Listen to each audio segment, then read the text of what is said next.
Ассаламу алейкум, урметлі серджілер, бу UATV бі Дүнияда ве Украинада улып кечкен вақалар ақында хабер айтеміз. Бүгін октябрьнын 23-чы базар эртесі күні. Бірлешкен Миллетлер Тешкилияты мемлекетлерінің чоқысы Донбасста барыштырыжыларының ерлештірмесіне қол тута дей Украина президенті Петро Порошенко. Әйетнің вазифесі регионда қан төкілмесіні тоқтатмақ ве Русия женкеверлері тарафындан запт етілген сынырны незарет етмектен ибарет. Чүнки незарет етілмеген қысымдан Москва үжіретлі аскерлеріні селянен темінлей. Девлет башым Авдеевкада қара Запорожецлернен Адынат 70 экенже бригаданын мевзімлерінде болунды. Хатырлатқаны кебі әке ел әвелсі барыштырыжы әйетнің көрсетілмесіне исрар еткенеді. Фақат о вақыт әшібісі зарури дестікні алмады. Шымды вазиет денішті. Бұның әлі юқары баш командан ато зонасында бөліклерінің ротациясыны илян етті. Найближчим часом. Якын вақытта дорт бригаданын бөліклері даими болуну верлеріне қайтажақ. Сызны Волынь, Белая Церковь, Чугуев, Северодонецкте беклейлер. Сызын ярынызге дегер бригадалар кележек. Адетлерінізге реает етежеклер. Бір елдан берлі жебе бойынша Оксафларда кимевзімлерінізні сақладыңыз. Кремль тарафындан идаре етілген Қырымның юқары махкемесі октябрьнің 23-чінде Қырым татар құқық қорғаушысы Хизбут Тахрир Ялта ишінің иштиракчысы Эмир Усин Кукунын тевқиф муддетінің ұзатырылмасы ақында бірінші басамақ махкемесінің қарарыны деніштірмей қалдырды. Бұна апис етілгеннің адлиежесі Алексей Ладин білдірет дегені кебі топлашув қапалы еді. Имайге аудио язысыны кечірмеге ясақ етілді. Бұның еле адвокатның сөзлеріне көре, махкеме топлашывында қабатлы ежі тараф имайының ешбір дәлеліне қимет кесмеді. Эвел апис етілген Қырым татар ұқуқ қорғаушысы Эмир Усин Кукунун апайы Мерьем ақайына ажилет тибби ярдым керек олғаны ақында білдірген еді. Эмир Усин Куку 2017 сенесі декабрінің 8-не қадар аписте қалдырылды. Умумен Қырым ұқуқ қорғаушысы аписте 21 ай ве 27 күн ята.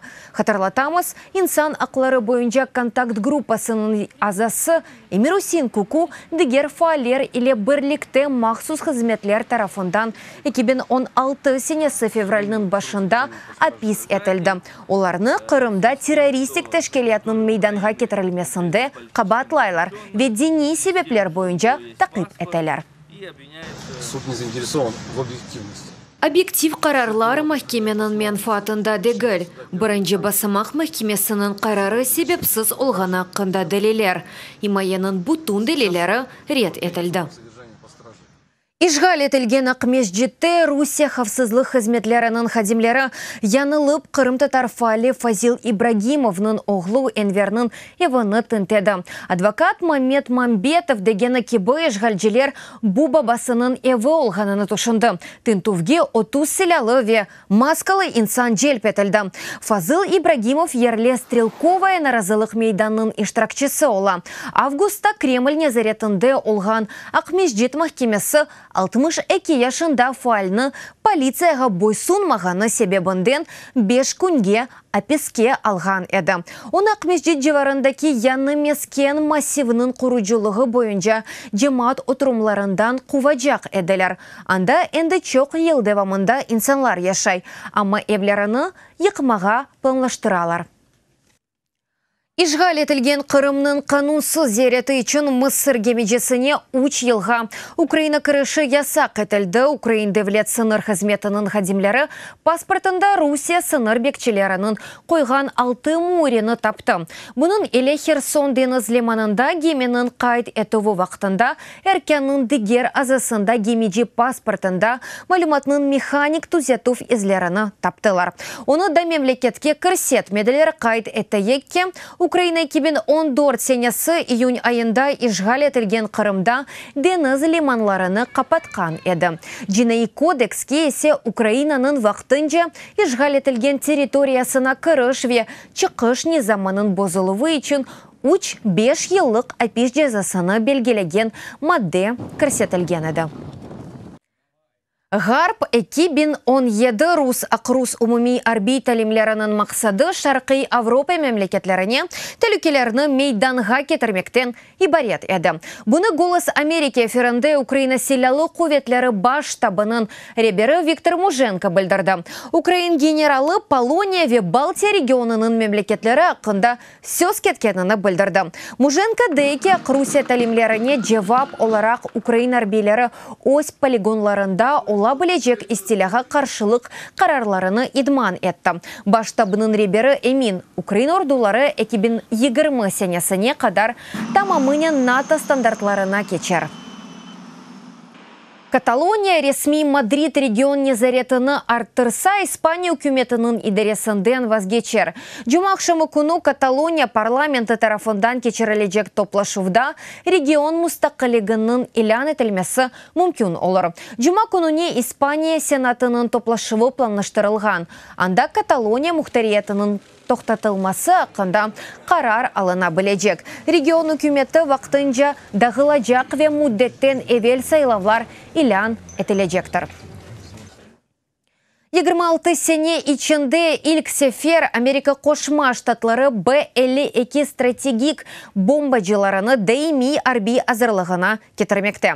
Bunu Amerika Arbi Hava Kuvvetleri'nin generalı David Goldfein bildirdi. Kaydetkenine binaen emir daha gelmedi ama ona hazırlık endi başlandı. B-52 bombacısı 15 kilometrelik yükseklerde silahın türlü çeşitlerini taşıy bile. Şu cümleden Ozek soylarını da B-52 geçken asırının 90. seneleri başında yüz bergen soğuk cenkinin sonundan berli arbi nevbette turmay edi. Evvel Amerika Koşma Ştatlarının prezidenti Donald Trump memleketinin Şimali Koreya tarafından olğan təlükələri tarafından olabilecek angi adisege hazır olğanını bildirgen edi. Ukrain arbi hizmetçileri Washington'da 10 medalini kazandı. Anda Amerika Koşma Ştatları deniz piyadesinin 42. marafonu geçti. Bu sene startka 30.000 iştirakçısı çıktı. 5 mükafatını Ukrainler 10 kilometrelik mesafede kazandı. Da 4 medalini 42 kilometrelik çapuvda ve da 1 medalini kol ayak maşnası yarışında. Ukrayna'nın Donbass'ta yaralanıp reabilitatsiyadan keçken silahlı kuvvetlerinin arbileri temsil etem Ukrayna kuruyucuları öz yenişlerini ato zonasında ele kolgan ve şimdi arbi hastahanelerde yatkanlarga bağışladı. Olarga tezden tedavilenmege ve tınç ayetka kaytmaga siltem olsun dep. Şiddetli tayfunu Yaponiyanın Honshu odasına tuştu en azından 2 insan elak oldu. Kararının 100 adam yaralangan yüzlerce hava seferi lahu etilgen yalı boyunda yaşaganlarını tahliye ettiler. Yaponiyanın meteorologik idaresi tayfunga tälükenin en yüksek seviyesini beri. Bundan da gayrı rüzgar sebebinden bazı adalar ile bağ üzülgen neticede bu rayonlarda geçken parlament saylavlarında reylerinin sayıvını toxtattılar. Al hazırda tayfun Honshu'nun şimali kısmına taba yönelgen. Kuchunu joya, fakat bazıda yel sürati hala da saniyede 50 metrege yeti. Ukraynalı Anna Muzyczuk tez santraç oyunu boyunca Avropa çempionu oldu. Monaco'da geçirilgen yarışlarda Lviv santraç oyuncusu 9 bağ kazanıp bir partiyada bile yenilmedi. Hesabında 7 galibe ve 4 yutuksuz. Muzyczuk şimdi Rusya komandasından çıkışta bulungan sabık Ukrayna Yekaterina Lagno'dan yarım bağ üstün çıktı. 3. yerini Rusyalı Alexandra Goryachkina kazandı. Umumen yarışlarda 78 sporcu iştirak etti. Qayd ettiği ki Anna Muzyczuk bugünde tez şahmatlar ve blitz boyunca dünya çempionu ola. Hürmetli seyirciler, bu sonki haberimiz edi. Daha da çok haberlerini sizler Ukrinform saytında okuy bilesiniz. UA TV ile olunuz. Sağlıknen kalınız. Görüşkence.